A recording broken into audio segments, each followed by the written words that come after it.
GE9 Life and Works of Rizal. Chapter 8 Nole Metangere published in Berlin, 1887. Introduction. The bleak winter of 1886 was memorable in the life of Rizal for two reasons. First, it was a painful episode for he was hungry, sick, and despondent in a strange city. And second, it brought him great joy. After enduring so much sufferings, because his first novel, No Limitang Hiri, came off the press in March 1887.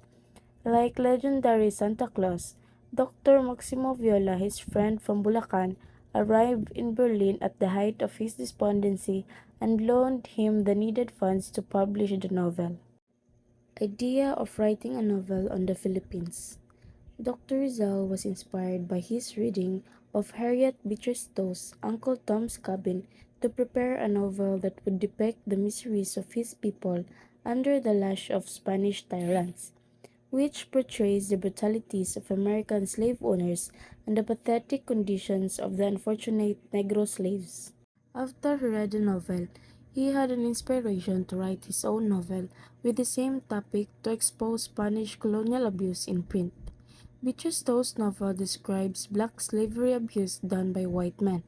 Rizal suggested to his fellow Filipino friends in Europe through writing to have a meeting and plan for writing a novel similar to that Beecher Stowe's. January 2, 1884, Rizal and his friends, including the Paterno brothers, Pedro, Maximo, and Antonio, Luciano Lopez Jaena, Evaristo Aguirre, Eduardo Delete, Melesio Figueroa, Valentin Ventura, and Julio Lorento, decided to meet at the Paterno's house in Madrid. Each of them agreed to write a unified novel.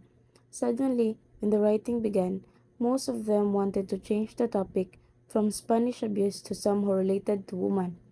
Rizal was disgusted at such flippancy, and was more disgusted to see that his companions, instead of working seriously on the novel, wasted their time gambling and flirting with Spanish senoritas. Rizal walked out of the hall and decided to write the novel himself. The writing of the Noli. Towards the end of 1884, Rizal began writing the novel in Madrid and finished about one half of it. When he went to Paris in 1885, after completing his studies in Central University of Madrid, he continued writing the novel, finishing one half of the second half. He finished the last fourth of the novel in Germany. He wrote the last few chapters of the Noli in Williamsfield in April to June 1886. The first half of the Noli Me Tangere was written in Madrid, Spain from 1884 to 1885, while Dr. Jose P. Rizal was studying for medicine. While in Germany, Rizal wrote the second half of the Noli Me Tangere from time to time starting February 21 to 1887. Viola, the savior of the Noli. In the midst of his despondency and misery, Rizal received a telegram from Dr. Maximo Viola, who was coming to Berlin. This friend of Rizal was a scion of a rich family of San Miguel, Bulacan. When he arrived in Berlin, shortly before Christmas Day of 1887, he was shocked to find Rizal living in poverty and deplorably sickly due to lack of proper nourishment. At time when the novel is ready for printing, Rizal ran out of funds. Rizal is about to throw the Noli manuscript into the fireplace when he received the Viola's telegram agreeing for lending him money. Viola gave him an amount of equal to 300 pesos as preliminary payment for the first 2,000 copies of the Noli Me Tangere. Rizal suspected as French spy. During the printing of the Noli, a rare incident happened to Rizal. One morning, the chief of police Berlin paid a sudden visit to Rizal's boarding house and requested to see the latter's passport. Unfortunately, Rizal could not produce a passport, for he had none. In those days, it was possible to travel without a passport. The police chief then told him to secure a passport within 4 days, otherwise he would be deported. Rizal, in fluent German language, explained to the police chief he was not a French spy. Rizal's explanation, and fascinated by his mastery of the German language, the police chief was satisfied and allowed him to stay freely in Germany. Printing of the Nole finished. After the incident of his aborted deportation as a suspected French spy, Rizal, with the help of Viola, supervised the printing of the Nole. Day by day, They were at the printing shop, proofreading the printed pages. On March 21, 1887, the Noli Me Tangere came off the press.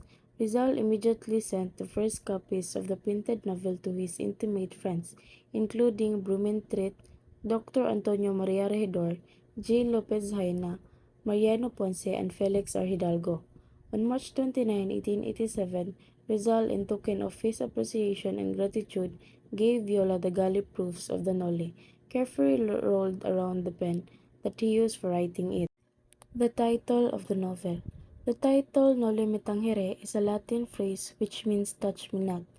It is not originally conceived by Rizal, for he admitted taking it from the Bible. The title Noli Me Tangere is not Spanish nor Tagalog, but Latin.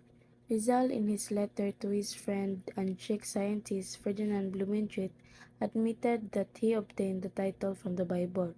Rizal took the passage into John 20:17, where Jesus said to Mary Magdalene, "Don't touch me," when she recognized him after his resurrection. The passage, when translated into Latin, is equivalent to Noli Me Tangere. The author's dedication. Rizal dedicated his Noli Me Tangere to the Philippines, to my fatherland. Synopsis of the Noli. The novel Noli Me Tangere contains 63 chapters and an epilogue. It begins with the reception given by Capitan Tiago Santiago de los Santos at his house in Calle Anwalge, now Juan Luna Street, on the last day of October. This reception or dinner was given in honor of Crisostomo Ibarra, a young and rich Filipino who had just returned after 7 years of study in Europe. Ibarra was the only son of Don Rafael Ibarra, friend of Capitan Tiago, and the fiancé of a beautiful Maria Clara, supposed daughter of Capitan Tiago. Ibarra, upon his arrival, produced a favorable impression among the guests, except Padre Damaso, who was rude to him. Lieutenant Guevara told Ibarra the sad story of his father's death in San Diego. On hearing about his father's sad story, Ibarra thanked the kind Spanish lieutenant and vowed to find out the truth about his father's death. Ibarra was angered by the grave digger's story.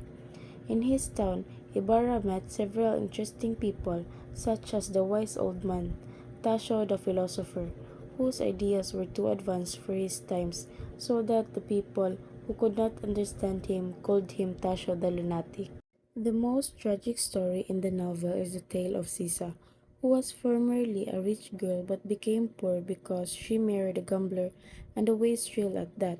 She became crazy because she lost her two boys, Basilio and Crispin, the joys of her wretched life.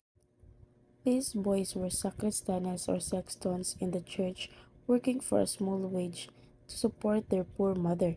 Crispin, the younger of the two brothers, was accused by the brutal sacristan mayor or chief sexton of stealing the money of the priest. He was tortured in the convent and died. The fiesta over.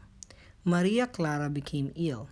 She was treated by the quack Spanish physician Tiburcio de Espadanya, whose wife, a vain and vulgar native woman, was a frequent visitor in Capitan Tiago's house.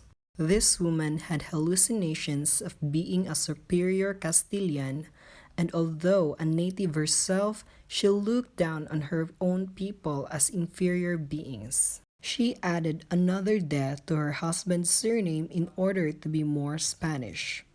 Thus, she wanted to be called Doctora Doña Victorina de los Reyes de Espadanya. She introduced to Capitan Tiago's young Spaniard, Don Alfonso Linares de Espadanya, cousin of Don Tiburcio de Espadanya and godson of Padre Damaso's brother-in-law. Linares was a penniless and jobless fortune hunter who came to the Philippines in search of a rich Filipino heiress. Both Doña Victorina and Padre Damaso sponsored his wooing of Maria Clara, but the latter did not respond because she loved Ibarra. A touch of comedy in the novel was the fight between two ludicrous senoras. Both insulted each other in gutter language, and not satisfied with their verbal warfare, they squared off to come to blow. Elias was educated in the Jesuit College in Manila, while his sister studied in La Concordia College. Elias' grandfather was flogged in public and was left in the street, crippled and almost dead. His wife, who was pregnant, begged for alms and became a prostitute in order to support her sick husband and their son. After giving birth to her second son and the death of her husband, she fled with her two sons to the mountains. A year later, the first boy's head was cut off of being a tulisan and was hung from a tree branch in the forest. On seeing this gory object, the poor mother died. The younger brother became a trusted laborer in the house of a rich man in Tayabas. He fell in love with the rich man's daughter. Enraged by the romance, the rich man investigated his past and found out the truth and sent him to the jail. Elias was educated in the Jesuit College in Manila while his sister studied in La Concordia College. They lived happily until one day, owing to certain dispute over money matters, a distant relative exposed their shameful birth. They were disgraced. An old male servant whom they used to abuse was forced to testify in court, and the truth came out that he was the real father. Elias lived a vagabond life after the death of her sister. He wandered from province to province until he met Ibarra. Elias, learning of Ibarra's arrest, burned all the papers that might incriminate his friend and set Ibarra's house on fire. He went to the prison and helped Ibarra escape. They went into a bangka and paddled up the Pasig River toward Laguna de Bay. Suddenly, a police boat with a Guardia Civil on board pursued them as their bangka reached the lake. Elias told Ibarra to hide under their zacate. As the police boat was overtaking the bangka, Elias jumped into the water and swam swiftly toward the shore. In this way, he diverted the attention of the soldiers on his person, thereby giving Ibarra a chance to escape.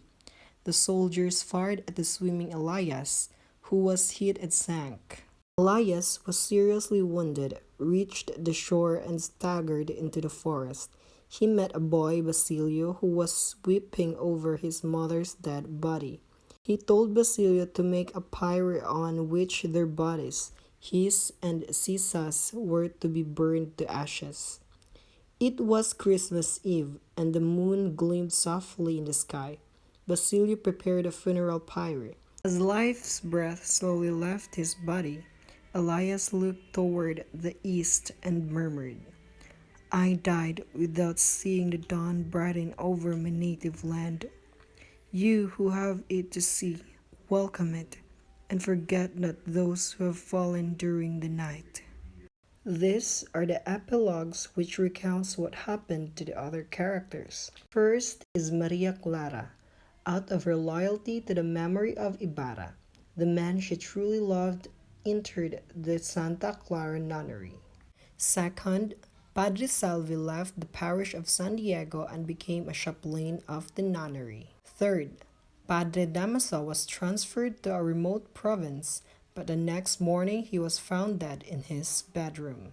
Fourth, Capitan Tiago, the former genial host and generous patron of the church, became an opium addict and a human wreck. Fifth, Doña Victorina, still handpecking poor Don Tiburcio, had taken to wearing eyeglasses because of weakening eyesight. Sixth, Linares, who failed to win Maria Clara's affection, died of dysentery and was buried in Paco Cemetery. Seventh, the alferez who successfully repulsed the abortive attack on the barracks was promoted major. He returned to Spain, leaving behind his shabby mistress, Doña Consolacion. And the novel ends with Maria Clara, an unhappy nun in Santa Clara Nunnery, forever lost to the world.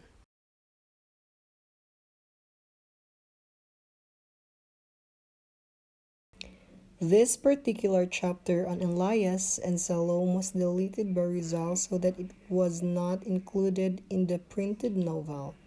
His reason for doing so was definitely economic. By reading the pages of the manuscript, the cost of printing would correspondingly be reduced.